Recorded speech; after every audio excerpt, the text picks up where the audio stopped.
नमस्ते दोस्तों, pharma notes की इस वीडियो लेक्चर में आप सबों का स्वागत है। आज के इस वीडियो लेक्चर में हम जी पैट संडे क्विज के पार्ट 39 को डिस्कस करने जा रहे हैं। तो चलिए आज के इस सेशन के शानदार क्वेश्चंस को डिस्कस कर लेते हैं। देखिए यहाँ पे पूछा है mass spectrum of compound containing chlorine atom is. देखिए जैसे कंपाउंड होते हैं मिथिल क्लोराइड, इथिल क्लोराइड, जिसमें क्लोरीन एटम होता है ना, ऐसे कंपाउंड का मास स्पेक्ट्रम हमें बताना है कि यहाँ पे कौन सा ऑप्शन सही होगा क्लोरीन एटम के लिए। तो यहाँ पे जो ऑप्शन दिए ना उसको मैं आपको क्लियर कर दूँ। यहाँ पे एक मॉलिक्यूलर आयन पिक है जो यम से डिनोट किया है, और कुछ आइसोटोपिक पिक है जो यम प्लस नंबर के साथ में यहाँ पे डिनोट किए हुए हैं। ठीक है, तो ये ऑप्शंस क्या है देखेंगे। तो पहला ऑप्शन है मॉलिक्यूलर पिक, और जो आइसोटोपिक पिक दिया है वो यम+1। फिर सेकंड ऑप्शन है मॉलिक्यूलर पिक जो यम है एंड यम+2, ये जो है आइसोटोपिक पिक, और इन दोनों का रेशो भी यहाँ पे बताया है। क्या बोलता है, जो यम+2 है वो 1/3 एज लार्ज एज यम। ठीक है, मॉलिक्यूलर आयन पिक के कंपेयर में ये 1/3 ही होगा यम+2 वाला। ठीक है, बाद में बोलता है यम एंड यम+2। ठीक है, मॉलिक्यूलर आयन पिक और आइसोटोपिक पिक जो होगा यम+2, और इन दोनों का रेशो क्या होगा, एज लार्ज एज यम, यानी ये दोनों सेम ही हाइट बताएंगे। या फिर यहाँ पे ऑप्शन लास्ट है मॉलिक्यूलर आयन पिक और उसके साथ में दो आइसोटोपिक पिक है जो यम+2 एंड यम+4 बोला है। तो यहाँ से सही ऑप्शन बताना है जिसमें कंपाउंड में एक क्लोरीन एटम होगा, तो कौन सा सही होगा ऑप्शन। तो दोस्तों यहाँ से सही ऑप्शन होगा ये ऑप्शन बी। एक तो मॉलिक्यूलर आयन पिक होता है यम, और जो क्लोरीन एटम होता है उसके लिए यम+2, ये एक आइसोटोपिक पिक आएगा। और इन दोनों का जो रेशो होता है दोस्तों, ये अगर 100% हो जाएगा तो ये उसके 1/3 ही होता है, और उससे 32% कुछ होता है ये, तो ये 1/3 ही होता है। ठीक है, तो यम+2 इज 1/3 एज लार्ज एज यम। तो देखिए इस पॉइंट को समझते हैं। देखिए क्लोरीन जो है उसके दो आइसोटोप होते हैं। एक तो 35 वाला होता है, और जो नेचुरली ऑकरिंग होता है 37। और जो नेचुरली ऑकरिंग 37 होता है ना वो दोस्तों, वो ये इस क्लोरीन 35 से सिर्फ और सिर्फ 1/3 ही होता है। तो इसीलिए जो पिक मिलते हैं हमें, वो एक तो यम वाला मिलेगा जो क्लोरीन 35 की वजह से, और यम+2 वाला मिलेगा जो क्लोरीन 37 से मिलेगा। और इनकी हाइट देखिए आप, ये हाइट जो है इसकी 1/3 होती है इससे। ठीक है, तो इसीलिए यम+2 वाला जो होता है वो 1/3 ऑफ यम होता है। ये जो आइसोटोपिक पिक मिला है यम+2, वो मॉलिक्यूलर आयन पिक से 1/3 ही होता है। तो इसीलिए यम और यम+2 का रेशो क्या आएगा, यम जो 3 होगा तो यम+2 1 ही होगा, उससे 1/3। ठीक है, तो ये क्लोरीन के लिए याद रखिएगा, इनका मॉलिक्यूलर आयन पिक और आइसोटोपिक पिक जो है वो यम+2 होता है। ठीक है, ये यम+1 नहीं दिखाएगा। जब भी अल्किल हलाइड की बात होगी तो यम+2, यम+4, यम+6 में ही आपको आगे आइसोटोपिक पिक को लेके जाना है। ठीक है, यम+1 यहाँ पे नहीं आएगा। चलिए अगले क्वेश्चन को देखेंगे। देखो बोलता है mass spectrum of compound containing bromine atom is. अगर ब्रोमीन एटम हो, जैसे अल्किल ब्रोमाइड होगा, इथिल ब्रोमाइड, मिथिल ब्रोमाइड, तो उसमें हमें ब्रोमीन एटम के लिए मास स्पेक्ट्रम बताना है क्या होगा। ऑप्शन में देखिए मॉलिक्यूलर आयन पिक के साथ में कुछ आइसोटोपिक पिक दिया है, और कहीं कहीं पे उस पे रेशो भी दिया है क्या होगा उनके हाइट में। तो पहला ऑप्शन है यम एंड यम+1, फिर यम एंड यम+2, और इन दोनों का रेशो 1/3 एज लार्ज एज यम, फिर यम एंड यम+2 एज लार्ज एज यम, और यम+2 यम+4, वही ऑप्शन है यहाँ पे। तो ये ब्रोमीन एटम के लिए हमें बताना है। तो याद रखिएगा इसकी दोनों की पिक की हाइट जो होती है वो सेम होती है दोस्तों। यम एंड यम+2 जो उसका आइसोटोपिक पिक है, दोनों की हाइट सेम ही होती है ब्रोमीन के लिए। समझते हैं इस बात को। देखो ब्रोमीन के भी दो आइसोटोप होते हैं, एक 79 वाला होगा और एक 89 होगा जो नेचुरली ऑकरिंग होता है। और मैं आपको बता दूं ये दोनों का ऑकरेंस जो है अप्रॉक्सीमेटली सेम ही होता है। ये 98% कुछ होता है, तो अप्रॉक्सीमेटली 100% ही बोलिएगा इसे। तो ये सेम ही हाइट बताता है। ये यम जो है हमारा 79 ब्रोमीन की वजह से, और यम+2 जो है वो 81 ब्रोमीन की वजह से दिख रहा है। देखिए दोनों की हाइट अप्रॉक्सीमेटली सेम ही है, तो यम+2 इज अप्रॉक्सीमेटली सेम टू यम। जो आइसोटोपिक पिक है वो मॉलिक्यूलर आयन पिक के बराबर ही होगा। तो इन दोनों का रेशो क्या आएगा, यम/यम+2 1 ही आएगा, यानी 1/1। ये ब्रोमीन के लिए याद रखिएगा। क्लोरीन 1/3 और ये 1:1। ठीक है, यम जो है वो क्लोरीन में 3 होगा तो यम+2 1 हो जाएगा, तो 3:1 क्लोरीन में आएगा, और ये 1:1 होगा। ठीक है, और हाँ दोस्तों, हमारे फार्मा नोट्स की पीडीएफ मेंबरशिप को आज ही ज्वाइन करना है बाय कंट्रीब्यूटिंग 1000 रुपीज़ हमारे चैनल के लिए, बाय पेटीएम, फ़ोनपे या फिर गूगल पे से आप ये कंट्रीब्यूशन कर सकते हैं हमारे इस मोबाइल नंबर को यूज़ करके 8087339648 पर। और कोई भी क्वेरी हो तो आप हमें व्हाट्सअप भी कर सकते हैं, और जैसे ही आपका कंट्रीब्यूशन हो जाता है हम आपको हमारे प्राइवेट टेलीग्राम चैनल से लिंक करा देंगे, जहाँ पे आपको ये सारा मटेरियल पीडीएफ के फॉर्म में मिलता रहेगा दोस्तों। चलिए अगले क्वेश्चंस की तरफ बढ़ेंगे। देखिए यहाँ बोलता है in mass spectrum beta cleavage of valeraldehyde creates. ठीक है, अगर वैलेरा एल्डिहाइड का बीटा क्लीवेज हो जाएगा तो हमें कौन सा कैटायन मिलेगा। देखिए ऑप्शन में दिया है Mithil cation, propyl cation, ethyl cation या फिर प्रोटॉन। तो वैलेरा एल्डिहाइड को पहले समझिए, इसमें 5 कार्बन होते हैं टोटल, और ये एल्डिहाइड है यानी एक कार्बन जो है वो एल्डिहाइड ग्रुप बनाएगा, फंक्शनल ग्रुप CHO, और ये बचे 4 कार्बन। ठीक है, तो ये होता है वैलेरा एल्डिहाइड। तो इसका बीटा क्लीवेज करना है, जो भी हमारा कार्बोनिल कार्बन है उसको जो अटैच होता है उस कार्बन को अल्फा कार्बन बोलते हैं, उसके बाजू वाला बीटा गामा इस तरीके से होता है। तो ये जो बीटा क्लीवेज है ये अल्फा बॉन्ड होगा, ये बीटा, तो ये बीटा क्लीवेज यहाँ पे हो जाएगा दोस्तों। ठीक है, इसके क्लीवेज होने के बाद में जो आयन क्रिएट होता है वो होता है 3 कार्बन वाला, जिसे हम प्रोपिल बोलेंगे। ठीक है, तो ये प्रोपिल कैटायन यहाँ पे बनेगा दोस्तों। तो ये ऑप्शन बी सही होगा, वैलेरा एल्डिहाइड का अगर बीटा क्लीवेज हो जाता है मास स्पेक्ट्रम में तो हमें प्रोपिल कैटायन मिलेगा। ठीक है, चलिए नेक्स्ट क्वेश्चन की तरफ बढ़ेंगे।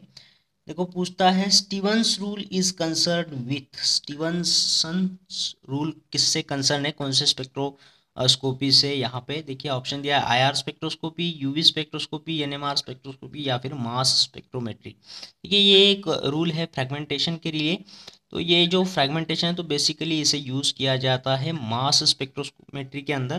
तो यहाँ से ऑप्शन डी सही करना है, मास स्पेक्ट्रोमेट्री। ठीक है, फ्रेगमेंटेशन पैटर्न को यहाँ पे डिस्कस किया है स्टीवनसन रूल ने, तो इसलिए यहाँ पे ये सही जवाब होगा मास स्पेक्ट्रोमेट्री। नेक्स्ट क्वेश्चन है in mass spectrum which halogen atom does not show isotopic peak. ठीक है, अभी हमने देखा क्लोरीन ब्रोमीन के केस में किस तरीके से उसके आइसोटोपिक पिक आते हैं, क्यों आते हैं। तो यहाँ पे हमें बताना है कौन सा हैलोजन एटम है जो आइसोटोपिक पिक नहीं बताएगा। ऑप्शन में दिया है iodine, fluorine, both of these या फिर none of these.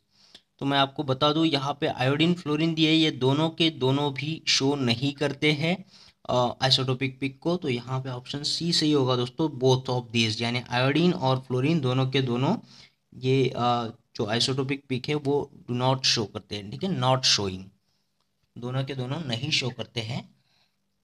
Next question की तरफ बढ़ेंगे, और क्लोरीन और ब्रोमीन तो बताते हैं दोस्तों। ठीक है, आइसोटोपिक पिक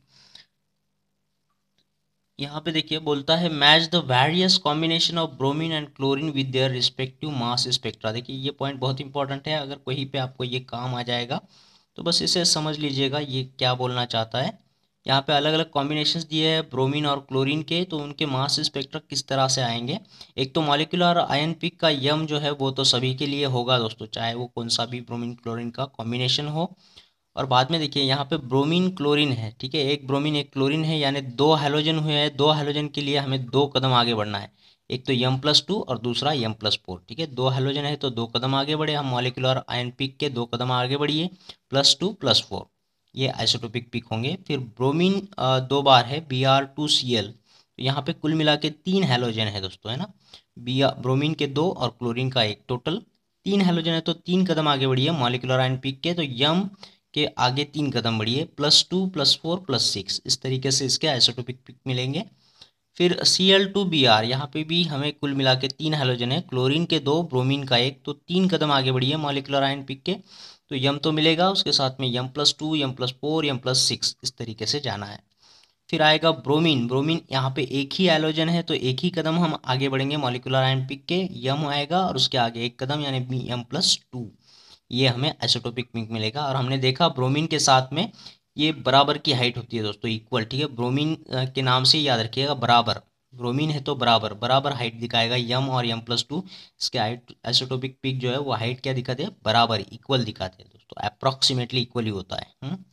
79 और 89 वाला 81 वाला आइसोटोप है इसका। फिर Br2, देखिए 2 हैलोजन है इसमें ब्रोमीन के, तो 2 कदम आगे बढ़ गया, यम आएगा, M+2 M+4 आएगा। फिर क्लोरीन की बात करेंगे, एक ही हैलोजन है तो एक ही कदम आगे बढ़ गया, यम आएगा और M+2 आएगा। और हमने क्लोरीन की बात कर ली, तो यहाँ पे देखिए ये जो मॉलिक्यूलर आयन पिक है वो 100% जब होता है तो ये उसके 1/3 ही होता है, 32% अप्रॉक्सीमेटली। तो m+2 is equal to 1/3 of molecular ion peak हो जाएगा। ठीक है, इससे हमने डिस्कस कर लिया। जो रेशियो आता है m/m+2 क्या होगा, इसका 3:1 होगा। अगर m आपका 3 है तो m+2 क्या हो जाएगा, 1 हो जाएगा। नेक्स्ट यहाँ पे देखिए Cl2 की बात चल रही है, जिसमें 2 हैलोजन होते हैं। 2 हैलोजन है यानी कि 2 कदम आगे बढ़िएगा। यम तो आएगा, उसके आगे 2 +2 +4 वाला। फिर ब्रोमीन में 3 हैलोजन है तो 3 कदम आगे बढ़ना पड़ेगा। यम आएगा, उसके आगे 3 कदम, +2 +4 +6। ऐसे ही करना है। क्लोरीन के 3 एटम के लिए भी 3 कदम आगे बढ़ गया। यम आएगा तो मॉलिक्यूलर आयन पिक, उसके आगे 3 कदम, m+2 m+4 m+6। तो इस तरीके से उसके आइसोटोपिक पिक भी हमें मिलते हैं। तो कितने आइसोटोपिक पिक लेना है ये हम यहाँ से डिटेक्ट कर सकते हैं। ठीक है, तो इस पे बेस पे अगर कोई क्वेश्चन आएगा तो आपका जवाब सही होना चाहिए दोस्तों। चलिए अगले क्वेश्चन की तरफ बढ़ेंगे कि यहाँ बोलता है unsaturated 6 member rings undergo fragmentation. देखो अनसैचुरेटेड 6 मेंबर रिंग का फ्रैगमेंटेशन हो रहा है टू प्रोड्यूस, क्या प्रोडक्ट मिलेगा, radical cation of diene and neutral alkene. एक डाइन मिल रहा है और एक अल्किन मिल रहा है। दैट फ्रैगमेंटेशन इज, उस फ्रैगमेंटेशन को क्या बोलेंगे जिसमें अनसैचुरेटेड रिंग जो फ्रैगमेंटेशन होकर के एक डाइन दे रहा है और अल्कीन दे रहा है। ठीक है, तो डाइन मिलेगा और अल्कीन मिलने वाला है, तो इसे क्या कहेंगे आप। तो ऑप्शन में देखिए मैकलैफर्टी फ्रैगमेंटेशन, बीटा क्लीवेज, रिट्रोडायल सल्डर फ्रैगमेंटेशन या फिर टू बॉन्ड क्लीवेज, इसे क्या बोलेंगे। तो ये बहुत फेमस रिएक्शन है दोस्तों, रिट्रोडायल सल्डर रिएक्शन की, उसी को यहाँ पे एक्सप्लेन किया हुआ है।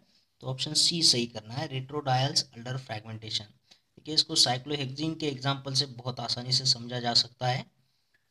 देखिए ये अनसैचुरेटेड 6 मेंबर रिंग आपको देख रहे हैं, साइक्लोहेक्सीन है, जिसपे ये 2 सब्सटीट्यूट है अल्किल रेडिकल्स यहाँ पे, और इस पे एक चार्ज है और एक अनशेयर्ड इलेक्ट्रॉन भी दिख रहा है आपको। ठीक है, जब ये रिट्रोडायल्स अल्डर रीअरेंजमेंट में जाएगा, फ्रेगमेंटेशन होगा इसका, तो देखिए ये बॉन्ड यहाँ से ब्रेक करेगा दोस्तों। ठीक है, यहाँ से और यहाँ से, और एक डाइन बनाएगा।